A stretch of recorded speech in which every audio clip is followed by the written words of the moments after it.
नमस्कार पशुपालक बंधूंनो, जर आपल्याला पशुपालन आणि दुग्ध व्यवसाय करायचा असेल तर अधिक दुग्ध क्षमतेच्या गायी निर्माण करणं आता गरजेचं झालं आहे।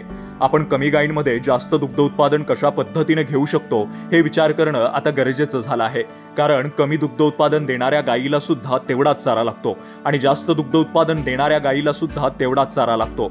म्हणून आपण कमी गायींमध्ये जास्त दूध उत्पादन देणाऱ्या, कमी आजारांना बळी पडणाऱ्या, आपल्या वातावरणामध्ये सूट होणाऱ्या अशा गायींची निर्मिती करणं आता गरजेचं आहे।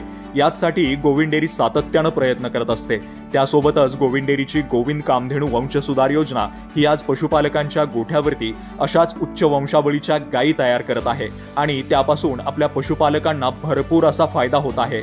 असेच आपले गोविंद डेअरीचे प्रगतशील पशुपालक श्री हिरालाल हनुमंत सस्ते, राहणार निंबळक, तालुका फलटण, जिल्हा सातारा यांनाही या योजनेच्या माध्यमातून भरपूर असा फायदा होत आहे आणि त्यांनी त्यांच्या गोठ्यावरती अशाच उच्च वंशावळीच्या गायी तयार केल्या आहेत। चला तर मग पाहूयात त्यांचं याविषयीचं मत। नमस्कार, नाव हिरालाल हनुमंत सस्ते, राहणार निंबळक, तालुका फलटण, जिल्हा सातारा।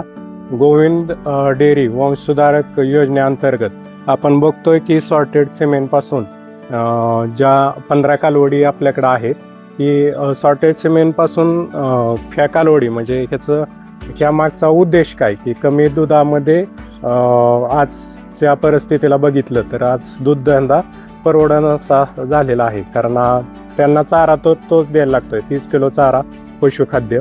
फक्त कमी गायीमध्ये जास्तीत जास्त दूध कसे मिळेल याच्यासाठी आपण सॉर्टेड सिमेंट पासून आम्रपाल, टायसन, जोरावर, आकाशदीप आणि एक सेवाल आहे आणि एक थारपारकर त्यामध्ये आहे। तर ह्याच्यापासून आपल्याला 25 लिटरच्या गायी पहिल्या आहेत। 25 लिटरपासून आता ह्या 30 लिटरवरती जातील।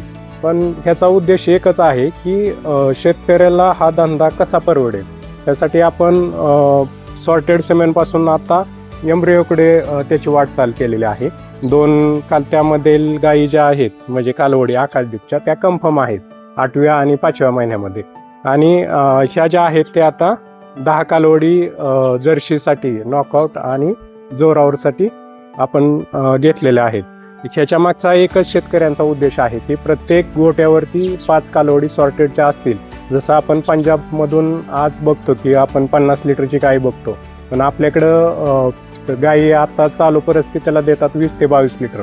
त्यामुळे येथील जो शेतकरी आहे तो दूध धंद्याला रेवत चाललेला आहे। त्याच्यामुळे आपण सॉर्टेड सिमेंटपासून कालवडी तयार करून आता एम्ब्रियोमध्ये सॉर्टेड सिमेंटला जे आहे ते 7 वर्षाचा कालावधी आहे 50 लिटरपर्यंत पोहोचण्यासाठी, कारण त्याचं गायीचं आणि बुलचं जे आहे प्रत्येक वेताला 1200 लिटर वाढ होत जाते। त्याला पर्यायी मार्ग एकच आहे की कमी गायीमध्ये जास्त दूध जर काढायचं असेल तर एम्ब्रियोला शिवाय पर्याय नाही। म्हणून आपण एवढाच उद्देश आहे की प्रत्येक वर्षी एक 5 ते 10 कालवडी आपल्या गोट्यामध्ये तयार झाल्या पाहिजे।